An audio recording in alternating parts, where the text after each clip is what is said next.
அஸ்ஸலாமு அலைக்கும் வரஹ்மத்துல்லாஹி வபரகாத்துஹு. அன்புக்குரிய சகோதரர்களே, பெரியோர்களே, வயோதிகம் என்பது வாழ்க்கையில் நாம் எல்லாரும் கண்டிப்பாக அடைய இருக்கக்கூடிய ஒரு பருவம். வயோதிகத்தில் நம்முடைய உள்ளமும் எண்ணமும் மிகச்சிறந்த அனுபவத்தையும் பக்குவத்தையும் பெற்றிருக்கும். அதே நேரத்தில் உடல் பலவீனப்பட்டிருக்கும். ஏதாவது செய்ய வேண்டும் என்ற எண்ணமும் சிந்தனையும் நம்மை தூண்டினாலும் கூட உடல் பெரும்பாலான நேரங்களில் ஒத்துழைக்க மறுக்கும். வயோதிகத்திற்கே இருக்கக்கூடிய பலவீனம் அது இல்லையா?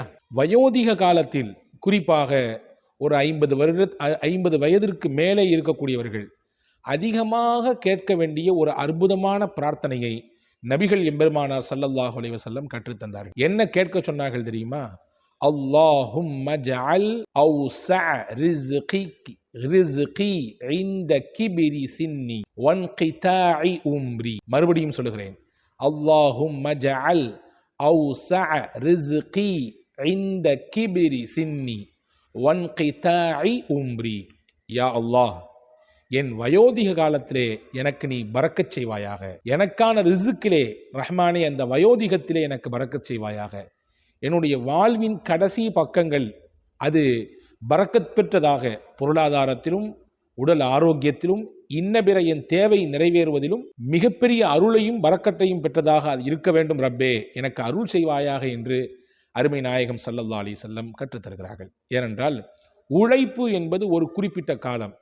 அந்த காலகட்டத்திலே நாம் யாரையும் சாராமல் இருப்போம். நாம் உழைப்போம், சம்பாதிப்போம், பொருளீட்டுவோம், நம் தேவைகளை நாமே நிறைவேற்றுவோம், நம் குடும்பத்துக்கான தேவைகளை பூர்த்தியாக்குவோம். ஆனால் வயோதிகம் என்பது பெரும்பாலான நபர்கள் ஓய்வெடுக்கக்கூடிய காலம். அது தன்னுடைய வேலை பழுவுகளெல்லாம் முடிந்து தன்னுடைய ஒட்டுமொத்த வாழ்க்கையில் தான் செய்த பணிகளெல்லாம் நிறைவு பெற்று ஓய்வெடுக்கக்கூடிய காலகட்டம் அது. பல இடங்களில் இன்னைக்கும் கூட வயோதிகர்கள் அவர்கள் வேலை செய்யவில்லை என்பதற்காக வேண்டிய உதாசீனப்படுத்தக்கூடிய காட்சிகளை, சூழலை பார்க்கிறோம். அவர் தான் வேலை பார்த்தாரு, இப்போ அவருக்கு வருமானம் கிடையாது, இப்போ அவருக்கு சம்பாத்தியம் கிடையாது, சும்மா தானே இருக்கீங்க, இதை பாருங்க, சும்மா தானே இருக்கீங்க, இந்த இடத்துக்கு போயிட்டு வாங்க, சும்மா தானே இருக்கிறீங்க, பிள்ளைகளை போய் இந்த இடத்துல விட்டுட்டு வாங்க அப்படின்னு சொல்லி அந்த காலகட்டத்தில் இருக்கக்கூடிய அந்த மக்களை, அந்த வயதினர்களை ஒரு விதமான நெருக்கடிக்கு உள்ளாக்கக்கூடிய காட்சிகளை சில இடங்களில் காணுகிறோம்.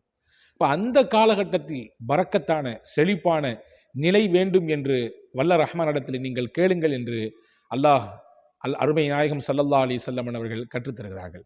அன்புக்குரிய சகோதரர்களே, வறுமை காலத்திலே, குறிப்பாக வயோதிக காலத்திலே பரக்கத்தான வாழ்க்கை வேண்டுமென்றால் நாம் நன்றாக இருக்கும்போது அதிகமான முறையிலே தான தர்மங்கள் செய்ய வேண்டும். யார் ஒருவர் அதிக தான தர்மம் செய்கிறாரோ அவருடைய ரிஸ்கிலே அல்லாஹ் பரக்கத்தை தருவான் என்று அல் குர்ஆன் நமக்கு அதி அற்புதமாக எடுத்து வைக்கிறது. எனவே நபிகள் கற்றுத்தந்த இந்த பிரார்த்தனையை குறிப்பாக வயதில் மூத்தவர்கள் ஓத வேண்டும். மறுபடியும் நான் உங்களுக்கு ஞாபகப்படுத்திக் கொள்கிறேன்.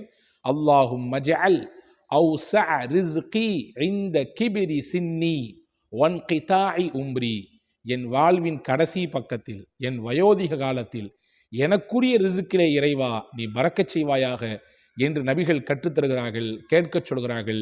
இந்த பரக்கத்தான வாழ்வு கிடைக்க வேண்டும் என்றால் நன்றாக நாம் இருக்கிற பொழுது அதிகப்படியான தான தர்மங்கள் வழங்குவமையானால் இந்த தான தர்மம் நாம் சேர்த்து வைத்திருக்கக்கூடிய சொத்தில் நமக்கான தேவைகளில் அல்லாஹ் அந்த பரக்கத்தை இதன் வழியாக கொடுத்து விடுவான் என்பதையும் பார்க்க முடிகிறது. யோசிப்போம், இந்த துவாக்களை மனனமிட்டுக் கொள்வோம். வழமையாக வயது முதிர்ந்த காலத்தில் மட்டுமல்ல, இப்பொழுதிருந்தே ஓத துவங்குவோம். அந்த காலகட்டத்தில் வளமான பரக்கத்தான வாழ்வை உங்களுக்கும் எனக்கும் எல்லா மக்களுக்கும் வல்ல ரஹ்மான் தரட்டும்.